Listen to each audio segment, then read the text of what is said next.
I've got a question for you. Who do you think is the most famous person on earth?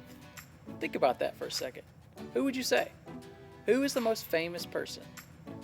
You see, the interesting thing is, if we were all in the same room together and I threw that question out to you, you guys would give me all kinds of answers. You would throw out all kinds of names. Some of you would throw out musicians, some of you would throw out athletes, some of you would even throw out YouTubers. We all have a different opinion of who's the most important.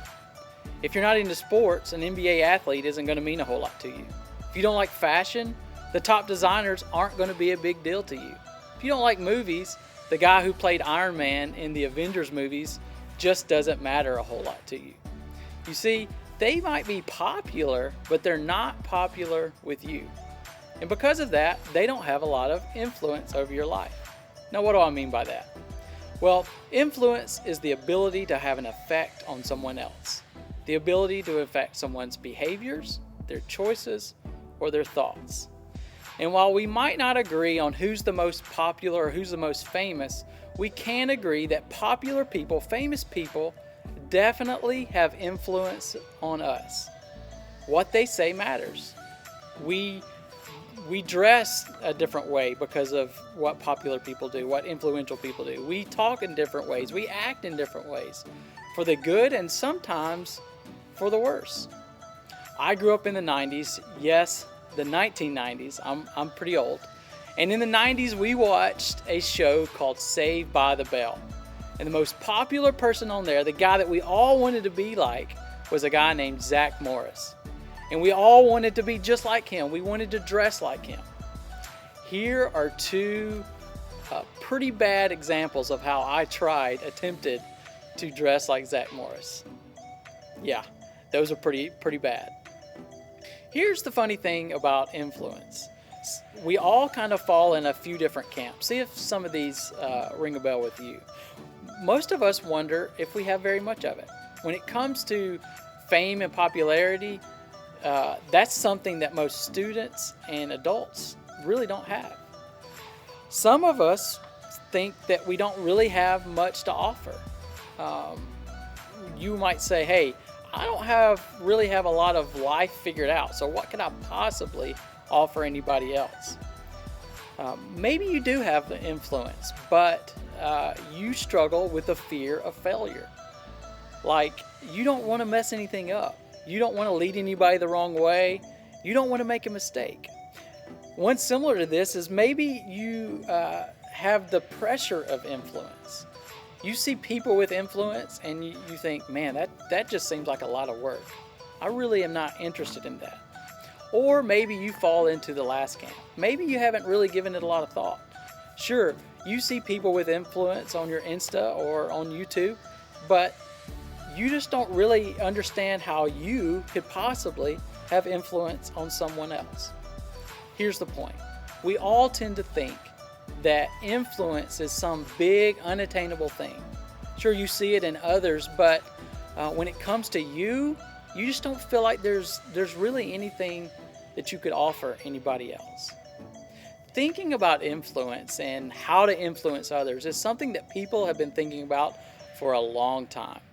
The story we're going to look at today comes from a time in Jesus' life where he had a ton of influence. We're going to look at a story written by a guy named John. And at this point in Jesus' life, we know he had a lot of influence. We didn't have social media at the time. But there were literally thousands of people following Jesus around. He was leading, he was doing amazing things, and so people would just literally follow him around to see what he was going to do next. And in the story we're going to look at, Jesus was focused in on one particular thing: how to feed all of these people. And I think that's a pretty daunting task, just thinking about feeding all these people, but that's exactly what Jesus was doing. Let's check out our story. Check this out. Then Andrew, Simon Peter's brother, spoke up. "There's a young boy here with 5 barley loaves and 2 fish. But what good is that with this huge crowd? Tell everyone to sit down," Jesus said. So they all sat down on grassy slopes. The men alone numbered about 5,000 people. Okay, so let's pause here for a second. These verses tell us here, John wrote that there were 5,000 men. Now, we know that there were much more people than that. There were probably double than that when you include the women and children. And in this crowd, as it says here, a young boy was there, and he had packed his dinner for the time he was going to be there with Jesus. The only problem was that this kid only packed a few loaves of bread and a couple of fishes, something like this. He didn't come to feed the thousands of people that were there. Here's what happened. Then Jesus took the loaves and gave thanks to God and distributed them to the people. Afterward, he did the same with the fish, and they all ate as much as they wanted.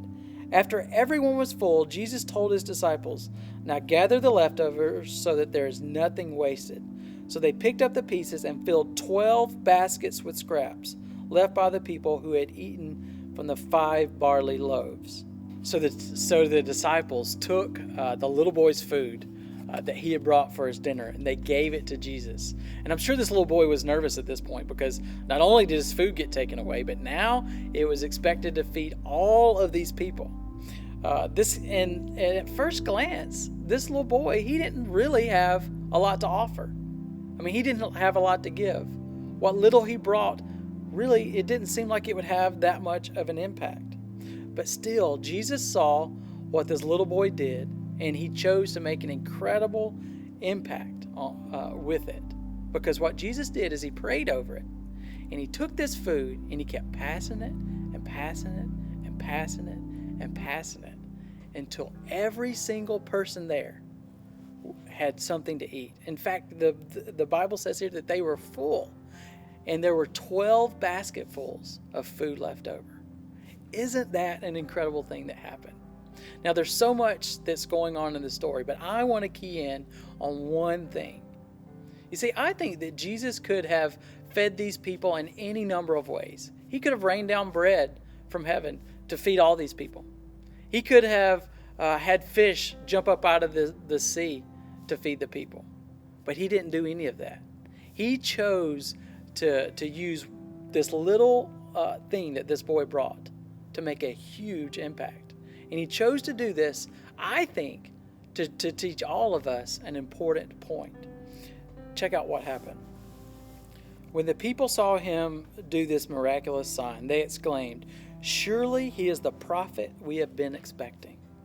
You see, the people saw what Jesus did. You know, the word had to begin to spread around. Where did all this food come from? Well, this little boy brought his food to Jesus, and Jesus prayed over it, and then he did a miracle. You see, because of what this little boy brought, so many people put their faith in Jesus that day. So many people believed in who he was. Now, this little boy wasn't super important. I'm betting that not many people even knew his name. He simply was available. He simply brought to Jesus what he had. If Jesus could use this young boy 2,000 years ago to make a huge impact on thousands of people, he can use you just as you are. He can use whatever you have to make a huge impact. Jesus can use what you have to do big things. Whatever you have, he can use it to influence those people around you. Here's the deal. You don't have to be the most popular. You don't have to be the most well-known. You don't have to be the most famous person to have influence. You don't have to have the most friends. You don't have to be the best athlete on your team to have an impact. Jesus wants to use you no matter where you are. You simply have to be willing to let Jesus use whatever you have. He wants to use whatever you have to do big things. And so today, I really just want you to begin to recognize that. Begin to recognize the influence you have. Maybe it's with your family. Maybe it's with your tribe. Maybe it's with your team.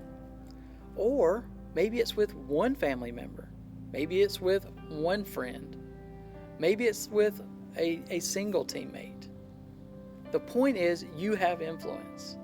Now, you might be sitting there thinking, hey, I kind of understand where we're going today. I kind of get, maybe I do have an opportunity to influence others, but I really don't know what that is. Ask somebody, ask a friend, ask a tribe leader. They'd love to help you know what that is. So begin to recognize that you have that influence. And then I want to encourage you to be willing to do something with what you have to offer. Be willing to do something with that influence. Maybe it's take a friend to lunch. Maybe it's spend some time with a younger sibling. Maybe it's just make your mom laugh. I'm looking at you, 7th grade boys. I mean, it can be anything to use whatever you have to help others around you. Think about that. You definitely have something to offer. Jesus can use whatever that is to do big things, just like he did with the little boy who brought his dinner. Jesus used that to have a huge impact on thousands of people.